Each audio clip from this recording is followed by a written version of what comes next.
সকালবেলায় জল খাবার, তারপরে চা, আর তারপরে দেওয়া হয়েছে একটা করে এরকম পেপার বোটের কোল্ড ড্রিঙ্কস। নমস্কার, আমার নাম আশিস দাস। আমরা 5 জন করে মাছ ধরতে যাই। 8 দিনের জন্য বাড়ির থেকে বেরিয়ে যাই। 7 দিনের দিন সন্ধ্যের সময় আকাশে একটা বিশাল মেঘ হয়েছে। আকাশে মেঘ হলে সুন্দরবনে খাঁড়িতে আমরা ঢুকে যাই। ওই খালটার নাম হচ্ছে ধমিনীর খাল বলি আমরা। ঢুকে গ্যারাবি করেছি, আমার গায়ে জ্বর, আমি কাঁটা গাইতে ঘুমাচ্ছি, আর আমার এই 4 জন বসে আছি। কিছুক্ষণ পরে 4 জন খুব জোরে চিৎকার করছে, তখন আমার ঘুম ভেঙে গেছে। মুখ থেকে আমি কাঁথা সরিয়েছি, বাঘ দাঁড়িয়ে আছে, আমি নিচে শুয়ে আছি। মা ধরে ফেলেছি পাঁজা করে। ছাগলছানা লাফিয়ে লাফিয়ে খাচ্ছে গাছের পাতা, জেলে ভায়া জালের ভয়ে মাছ বলে আমায় বাঁচা। ভেতর থেকে কুমির মামা রেগে মেগে তাকায়, হরিণ ছানা প্রাণের ভয়ে জঙ্গলে চলে যায়। দুপুরবেলার ভাতে রয়েছে ইলিশ সাথে, রাত্রিবেলায় ঝুমুর গানে পড়ল সবাই প্রেমে, তারই সাথে তাল মিলিয়ে নাচল সবাই ফুল দমে। নৈশভোজে ফ্রাইড রাইস আর চিলি চিকেন খেতে ভারী মজা, শেষ দিনের বিরিয়ানিতে থাকবে ইলিশ ভাজা। সুন্দরবন ভ্রমণের দ্বিতীয় দিনটা শুরু হলো সুন্দর একটা সকাল দিয়ে। যে সকালে নেই কাজে যাওয়ার চাপ, নেই গাড়ি ঘোড়ার ডাক, নেই ব্যাগ হাতে বাজারে যাওয়া কিংবা টিফিন ভুলে অফিস চলে যাওয়া, নেই পাশের বাড়ির চেল্লামিল্লি, নেই স্বামী স্ত্রীর মধ্যে অশান্তি। ঘুম থেকে উঠে বেরিয়ে পড়লাম কোলাহলহীন দূষণমুক্ত বিশ্বের সবথেকে বড় ম্যানগ্রোভ ফরেস্টের এই মুগ্ধ বাতাসে কিছুটা অক্সিজেনের ভাগ বসাতে। সাধারণত আমরা যারা শহরের মানুষজন, তারা তো এইরকম সবুজ প্রকৃতি কিংবা এই শান্তশিষ্ট পরিবেশ শহরে পাই না। তাই আমাদের বারে বারে ছুটে আসতে হয় এইরকম শান্ত আর সবুজের মাঝখানে। তৈরি হয়ে বেরিয়ে পড়লাম অজানাকে জানার উদ্দেশ্যে, আর ওই যে দূরে দাঁড়িয়ে আছে আমাদের জলযান।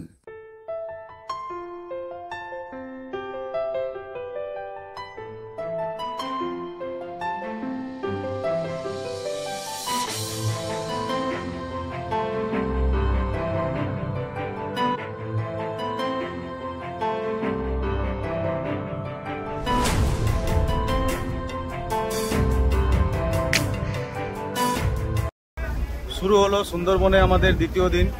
সকাল থেকেই আকাশ মেঘাচ্ছন্ন রয়েছে, আর লঞ্চে ওঠার পরই শুরু হলো গুড়ি গুড়ি বৃষ্টি। লঞ্চে ওঠার কিছুক্ষণের মধ্যেই আমাদের হাতে চলে এসছে এখন সকালের জলখাবার। আর জলখাবারে রয়েছে নান, কাবলি ছোলার তরকারি আর মিষ্টি। ওই যে দূরে দেখা যাচ্ছে ওটা হচ্ছে সজনেখালি টাইগার রিজার্ভ ক্যাম্প।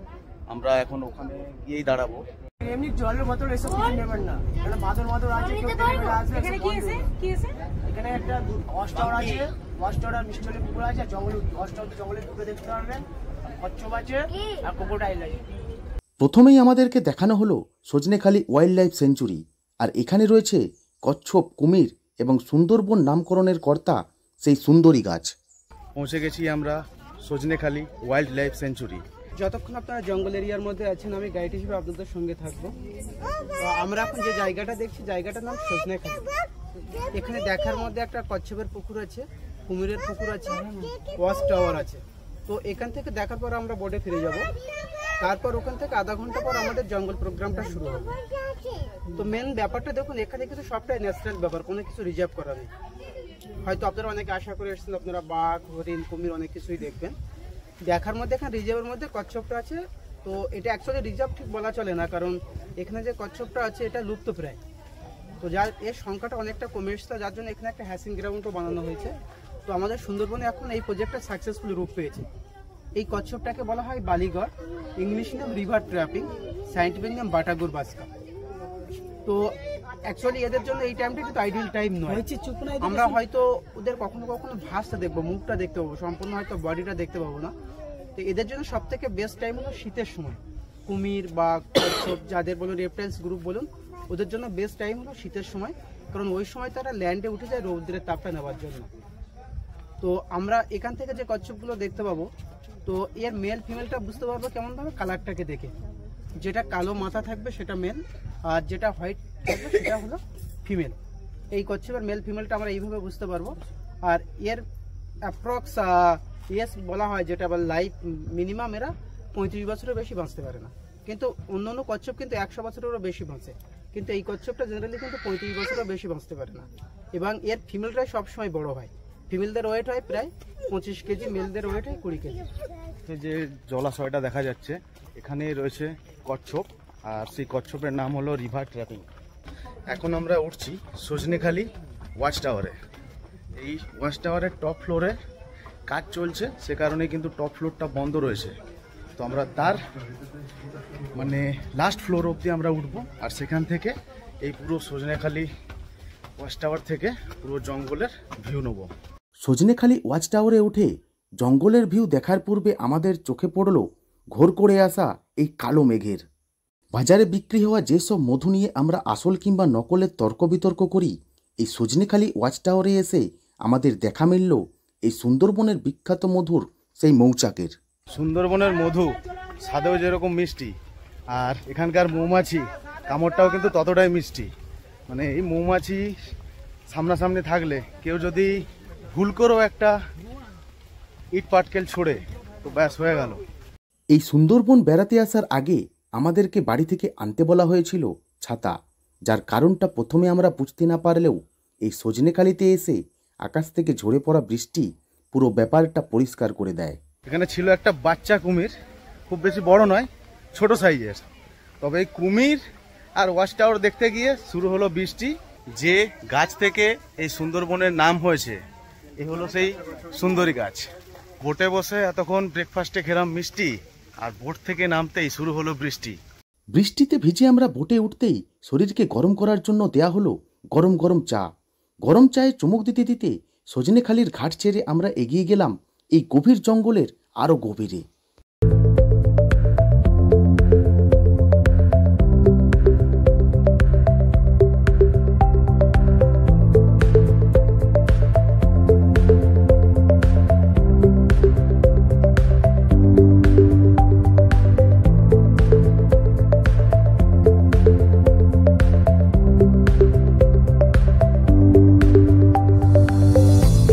সজনেখালিতে বৃষ্টি শুরু হলেও লঞ্চে ওঠার পর কমে গেছিল বৃষ্টি, কিন্তু এখন আবার শুরু হলো বৃষ্টি।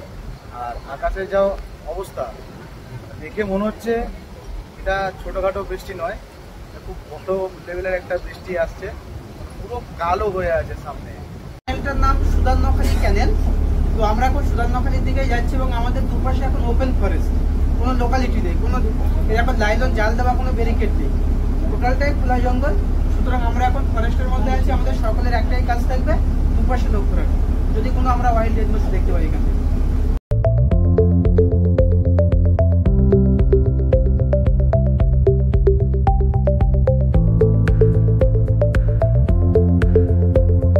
আচ্ছা, এই বর্ষাকালে যে সবাই আমরা সুন্দরবনের ইলিশ উৎসবে আসি, তো এই আদৌ কি সুন্দরবনে ইলিশ মাছ পাওয়া যায়? উত্তর হচ্ছে না। আমরা কাল থেকে দুপুরবেলায় যে ইলিশ মাছ খেলাম আজকেও খাবো এবং আগামীকালও খাবো, তো এইসব ইলিশ মাছ কিন্তু সুন্দরবনের নয়। এইসব ইলিশ মাছ আসে ডায়মন্ড হারবারের বাজার থেকে আর ক্যানিংয়ের বাজার থেকে। আমরা এখন পৌঁছেছি সুদর্ণখালি। ইলিশ মাছের গল্প করতে করতে পৌঁছে গেলাম সুদর্ণখালি, আর এই সুদর্ণখালিতে প্রবেশ করতেই দর্শন করে নিলাম বনবিবির।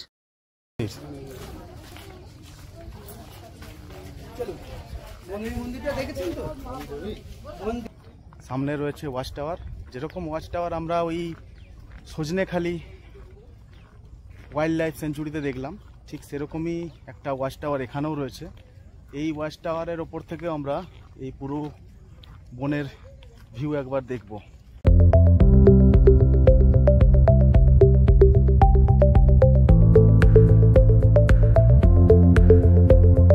ওয়াচ টাওয়ারে উঠতেই ওয়াচ টাওয়ার থেকে আমরা দেখতে পেলাম হরিণ, 3খানা হরিণ। এখানে জল খেতে হোক ঘাস খেতে হোক তো এখানে এসছে, আর স্পষ্ট দেখা যাচ্ছে ওয়াচ টাওয়ার থেকে হরিণগুলো। ওয়াচ টাওয়ার থেকে তো দেখা যাচ্ছে, নিচ থেকেও স্পষ্টভাবে হরিণগুলো দেখা যাচ্ছে। সুদর্ণখালির ওয়াচ টাওয়ারে উঠতেই দেখা মিলল হরিণের, আর এই ওয়াচ টাওয়ার থেকে আরও একবার ফোনের ক্যামেরাকে চারিদিকে ঘুরিয়ে দেখে নিলাম দূরে আরও কিছু দেখা যাচ্ছে কিনা। লাউডোগান এটা কিন্তু পয়জনাস, এটাকে বলা হয় red tail green pit viper. Viper group অবশ্যই পয়জনাস হয়। বেরোবার মুখেই দেখা মিলল এই ভদ্রলোকের, যিনি কোনো চেঁচামেচি না করেই বসে আছেন এই বনবিবির মন্দিরের ওপরে। এই মুহূর্তে আমরা প্রবেশ করেছি একটা খুবই ছোট ক্যানেলে। ছোট ক্যানেলে প্রবেশ করতেই গাইডের কথা মতো সবাই এক নজরে চোখ রাখলাম জঙ্গলের দিকে। তবে এই পুরো সুন্দরবনের মাত্র 35 ভাগই আছে আমাদের দখলে, বাকি 65 ভাগ রয়েছে প্রতিবেশী দেশ বাংলাদেশের দখলে। তাই এই এত বড় ম্যানগ্রোভ অরণ্যে বাঘ দেখতে পাওয়া কিছুটা লটারি জেতার মতোই অবস্থা। সুন্দরবন এলে কি বাঘ দেখতে পাবো, এটা তো ভুল কথা। মানে বাঘ কারা দেখতে পায়, এক তো যাদের কপালে থাকে, আর মানে বাঘ কীভাবে দেখবেন, যখন হয়তো বাঘ হয়তো এই নদী পার করছে, কিংবা হয়তো বাঘ হাঁটার কারণে জল খেতে এসেছে, তখন বাঘ দেখতে পাওয়া। বাঘ সাধারণত যারা দেখতে পায় তারা হঠাৎ করেই দেখতে পায়, মানে বাঘ দেখতে পাবো বলে কেউ সুন্দরবন আসে না। আর বাঘ দেখবো বলে সুন্দরবন এলে আপনারই মন খারাপ হবে। তাই সুন্দরবনে যখন আসছেন সুন্দর মন নিয়ে, তখন এই সুন্দর প্রকৃতিকেও উপভোগ করুন। সুন্দরবনে এসে বাঘের দেখা পায় বা না পায়, কিন্তু সকাল থেকে রাত খাওয়া দাওয়া কিন্তু জমজমাট। দুপুরের মেনুতে ছিল ভাত, ডাল, আলু ভাজা, ইলিশ মাছের মাথা দিয়ে কচু শাক, কাতলা মাছের কালিয়া, সর্ষে ইলিশ, চাটনি এবং পাঁপড়। আমরা এখন পঞ্চমুখী নদীতে আছি, 5টা নদী সংগমস্থল। তো আমাদের গাজীখালী নদী, আমরা এখন বিদ্যা নদীর উপরে আছি। আমাদের সামনের দিকে মাতলা নদী, এবং আমরা এই দোবাটি দেখার পর এই সাইডে চলে যাবো গমদি নদী এদিকে আমাদের। আর আমাদের যে পিছনে উপরে দেখতে পাচ্ছেন সামনে, ওপাশে আরেকটা নদী আছে আপনার হেরোভাঙা, ওটা এই হলো পঞ্চমুখী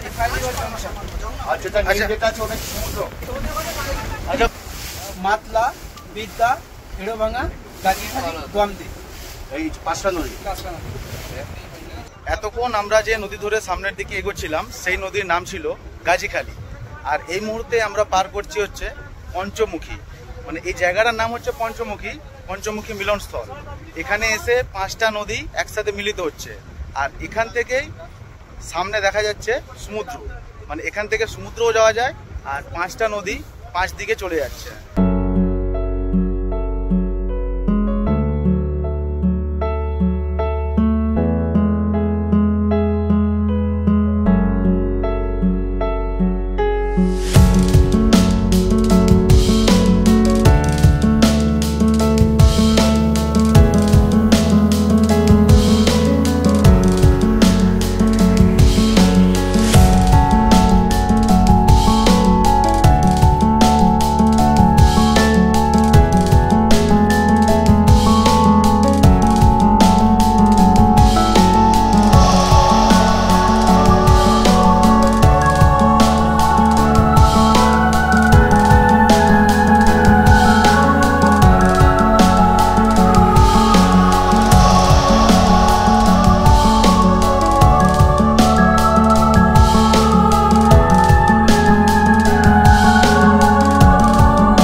বাঘ দেখতে পাই বা না পাই, কিন্তু সুন্দরবন আমাদেরকে দুটো জিনিস খুব ভালো দিয়েছে। এক হচ্ছে খুব ভালো ওয়েদার, যার কারণে আমরা খুব ভালোভাবে ঘুরতে পেরেছি, আর 2 হচ্ছে এই পঞ্চমুখী মিলনস্থলের ফিল। আর এর কারণেই আমি সুন্দরবনকে দিলাম আমার দিল। আমাদের সামনে দিয়ে ক্রস করছে একটা বাংলাদেশি জাহাজ, যার মধ্যে কিন্তু 2 রকমেরই পতাকা লাগানো রয়েছে, হচ্ছে ভারতের আর একটা বাংলাদেশের। এই যে জাহাজ দেখা যাচ্ছে এটাই বাংলাদেশ, জাহাজ এখন যাবে বাংলাদেশে। আবারও একটা সন্ধ্যা নামলো এই সুন্দরবনে, আর তার কিছুক্ষণের মধ্যেই আমরা পৌঁছে গেলাম রিসর্টে। শুরু হলো আদিবাসী নৃত্য, আর তার সাথে সন্ধ্যার টিফিন এগ চাউমিন। টিফিন শেষে কম বেশি প্রত্যেকেই কোমর তুললো এই আদিবাসীদের সাথে। তারপরেই শুরু হলো নিজেদের ফেলে আসা জীবনের কিছু স্মৃতিকে কেন্দ্র করে রোমান্স।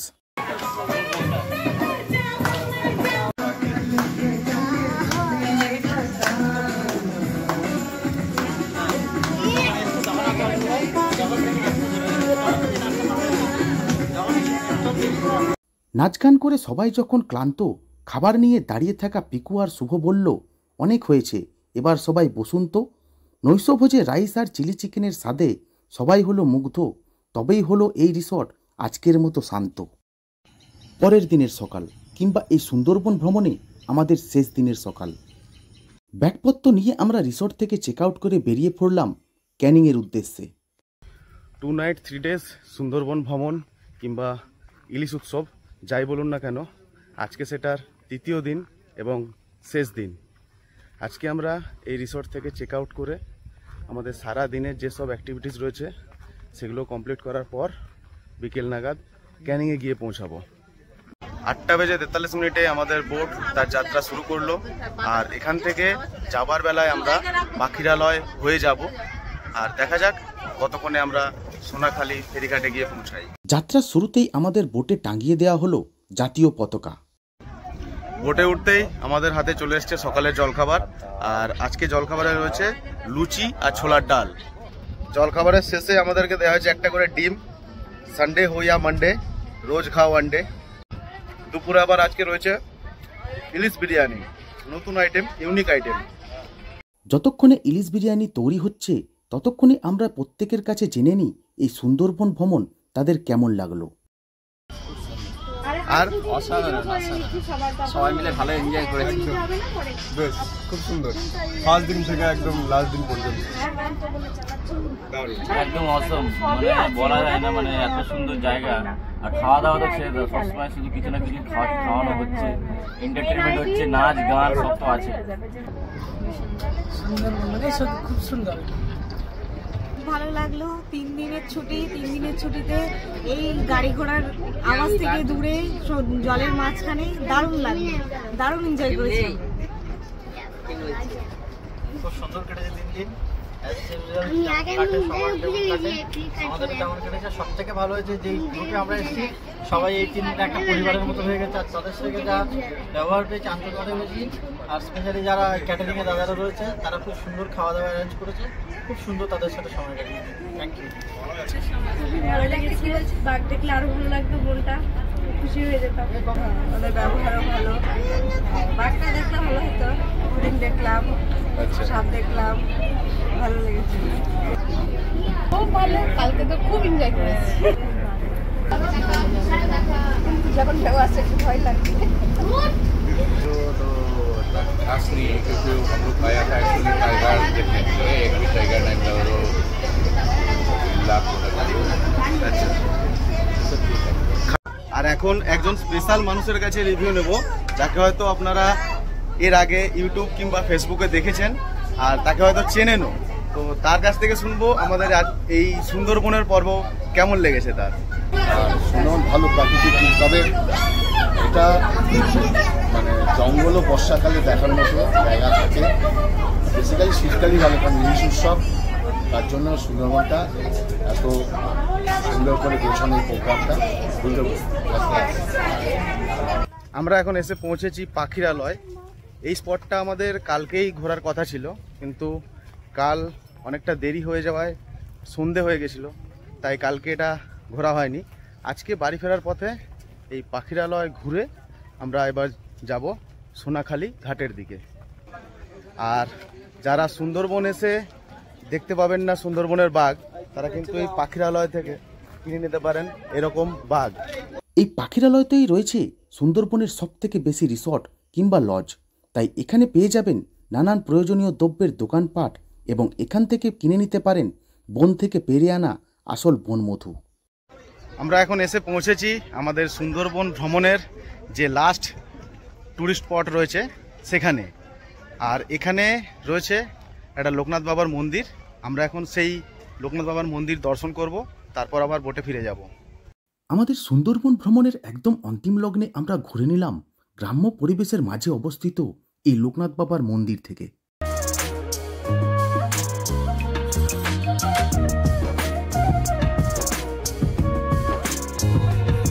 আর এই হলো সুন্দরবনের আরও এক সুন্দর পরিবেশ, যেখানে লোকনাথ বাবার মন্দির রয়েছে, মাঠ ঘাট আর সবুজে ভরা এই সুন্দর পরিবেশ লোকনাথ বাবার মন্দির।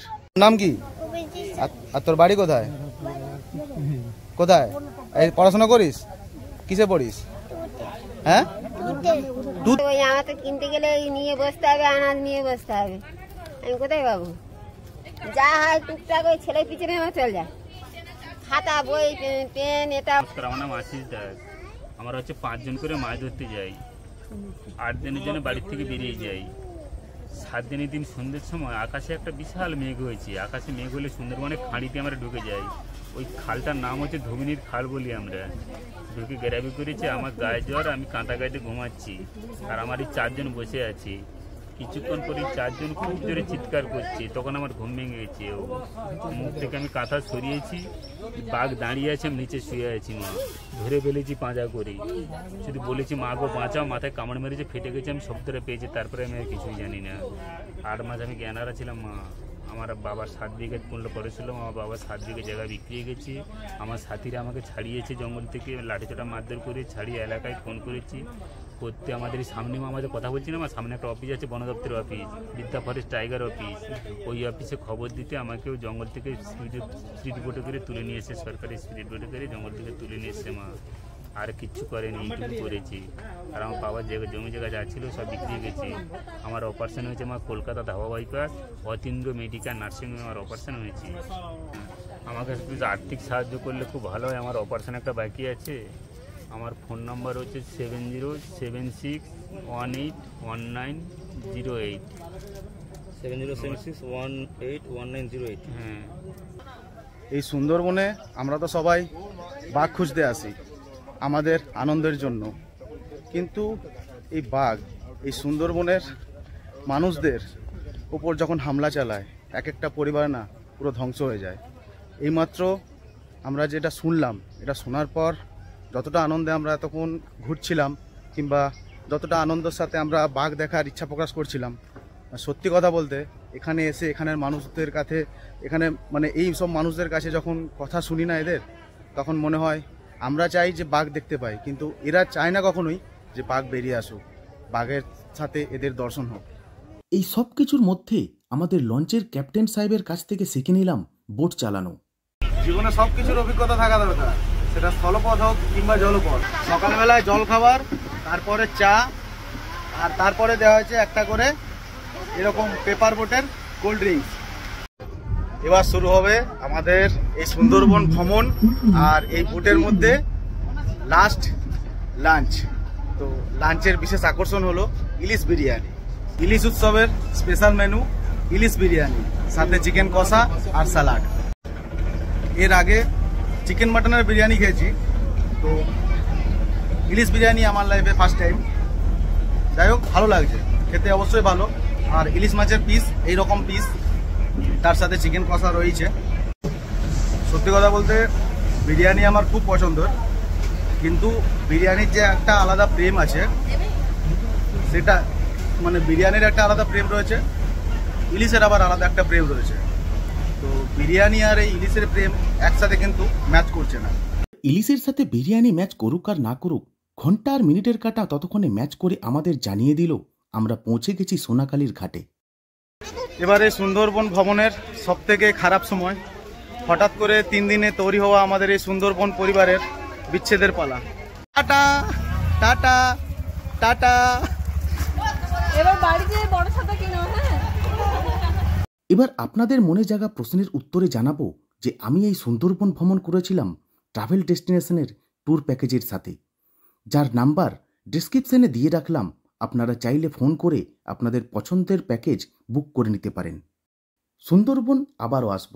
বিশ্বের দরবারে আখ্যা পাওয়া এই সুন্দরবন থেকে বিদায় নিলেও মনের কোণে এক অংশে জায়গা করে নিয়েছে এই সুন্দরবন। পর্যটকের সংখ্যা এভাবেই বাড়তে থাকুক সুন্দরবনে। এই খেটে খাওয়া মানুষগুলোর জীবিকাতে আসুক আর্থিক স্বাচ্ছন্দ্যের জোয়ার, তবেই কর্মে সফলতা পাবে এই ক্ষুদ্র ব্লগার। আর যদি আপনার আপত্তি না থাকে, তবে করতেই পারেন একটা লাইক কিংবা একটা শেয়ার।